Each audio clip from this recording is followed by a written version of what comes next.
السلام علیکم ورحمۃ اللہ وبرکاتہ۔ فاعوذ باللہ من الشیطان الرجیم، بسم اللہ الرحمن الرحیم۔ نحمدی نصلی نسلم علی رسول الکریم، اما بعد فاعوذ باللہ من الشیطان الرجیم، بسم اللہ الرحمن الرحیم۔ پیارے پیارے میٹھے میٹھے اسلامی بھائیوں اور بہنوں، میں پھر سے آپ کے سامنے آج ایک نیا موضوع جو محرم پر مبنی ہے، خاک کربلا سے لے کر آپ کے سامنے حاضر ہوئی ہوں۔ محرم ہمارے اور آپ کے لیے غم کا مہینہ ہے، اور اسلام کا نیا سال بھی محرم ہے۔ غم کا ساتھ ساتھ میں آپ سب کو محرم کی پہلی تاریخ کی مبارکباد دیتے ہوئے اور غم کا اظہار کرتے ہوئے، میں آج کا جو میرا موضوع ہے خاک کربلا سے، یعنی اہل بیت پر مبنی، اہل بیت کی فضیلت کیا ہے، اور قرآن اور حدیث نے ہم کو کیا حکم دیا ہے، اس کے بارے میں آپ کے سامنے معتقدین کی کتابوں سے اور قرآن اور حدیث سے، خاک کربلا سے آپ کے سامنے واقعات کو پورے بیان کرنے کے لیے حاضر ہوئی ہوں۔ کربلا میں کیا ہوا تھا، کربلا کا واقعہ کیا ہے، کربلا کے مناظر کیا ہیں، اس کے بارے میں تفصیل سے پہلا حصہ آج پیش کروں گی۔ انشاءاللہ تعالیٰ پورے مہینے میں پورے حصے آپ کے سامنے قرآن اور حدیث کی روشنی میں پیش کروں گی۔ آپ لوگوں سے گزارش کرتی ہوں، ہمارے سید قادری دربان اردو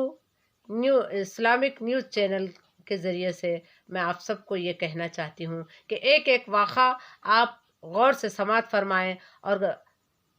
محرم کے بارے میں سمجھیں، محرم میں کیا ہوا تھا، کلمہ کی دعوت دیں، محرم میں بسم اللہ الرحمن الرحیم اور کلمے کا ذکر زیادہ سے زیادہ کریں، کیونکہ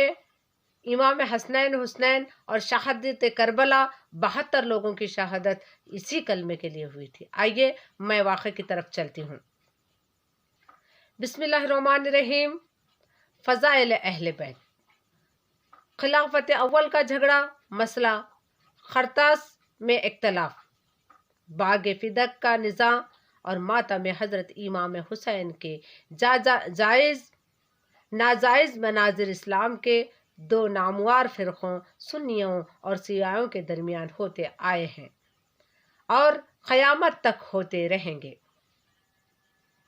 اسلام کے دو نامور فرقے سنیوں اور شیعوں کے درمیان ہوتے آئے ہیں اور قیامت تک ہوتے رہیں گے، لیکن جہاں تک اہل بیت کی محبت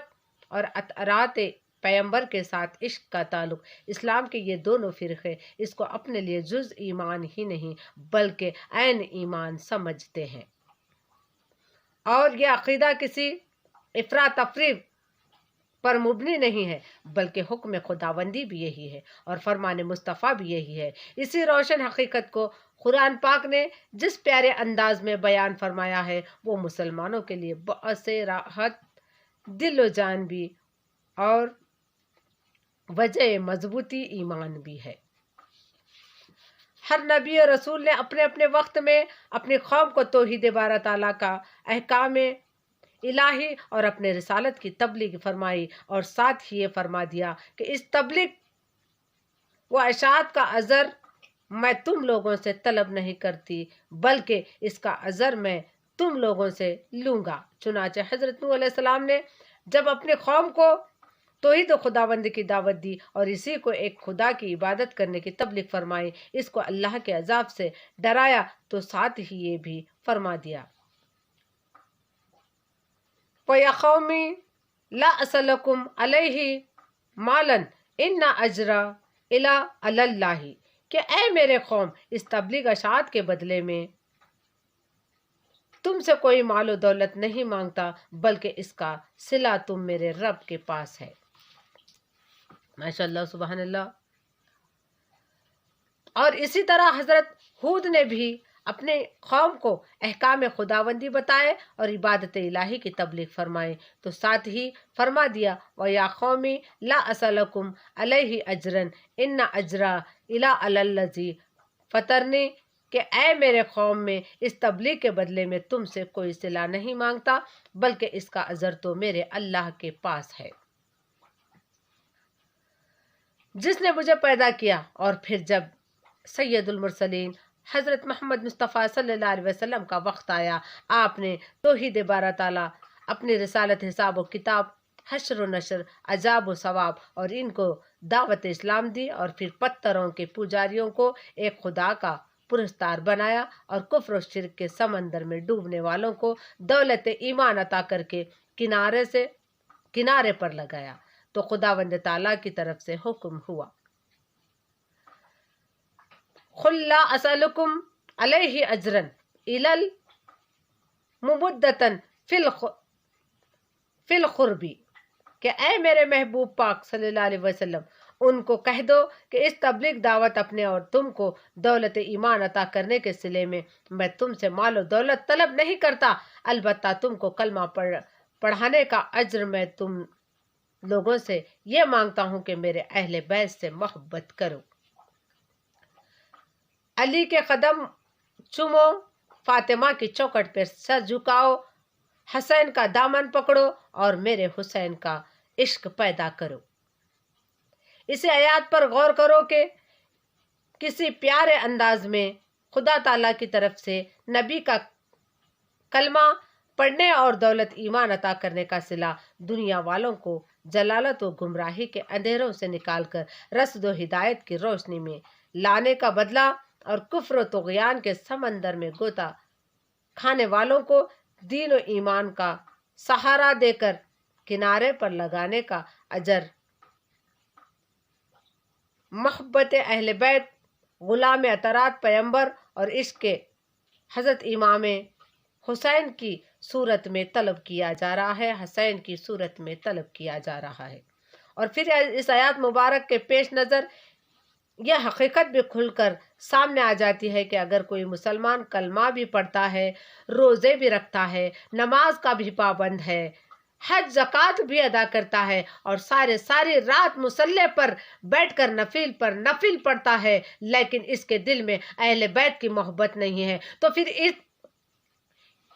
پھر نہ اس کے کلمے پر کوئی اعتبار ہے، نہ ہی اس کے ایمان کی کوئی قیمت۔ پھر حضرت سید المرسلین علیہ السلام نے اس حقیقت کو بھی کھول کر بیان فرما دیا۔ نزہۃ المجالس جلد نمبر 2 صفحہ نمبر 222 میں ذکر ہے، تفسیر الروح البیان جلد نمبر 3 صفحہ نمبر 534 میں اس بات کا بیان ہے۔ میں جو حدیث ابھی آپ کے سامنے رکھی ہوں وہ قرآن اور حدیث کی روشنی میں خاک کربلا سے رکھی ہوں۔ میں آپ سب سے امید کرتی ہوں کہ آپ بھی لوگ کلمے کی دعوت دیتے رہیں گے اور کلمے کی طرف راغب ہو جائیں گے، اور میں آپ سب سے ادباً گزارش کرتی ہوں کہ یہ 10 دن روزے رکھیں،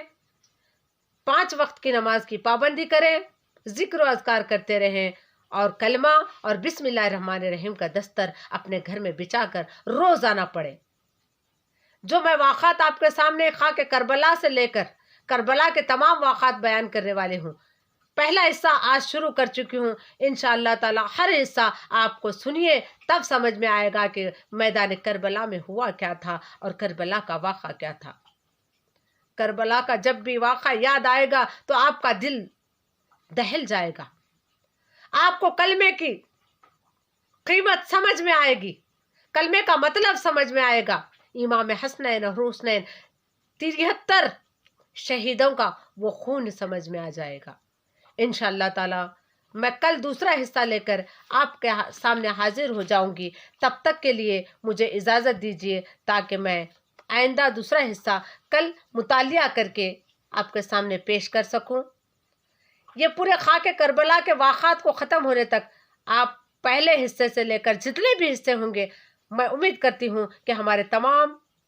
جتنے بھی ویورز ہیں وہ لوگ یعنی کیا بولتے بغور سماعت فرمائیں گے، اور دوسروں کو بھی شیئر کریں۔ کمنٹ کرنے سے میری ہمت افزائی ہوتی ہے۔ السلام علیکم ورحمۃ اللہ وبرکاتہ۔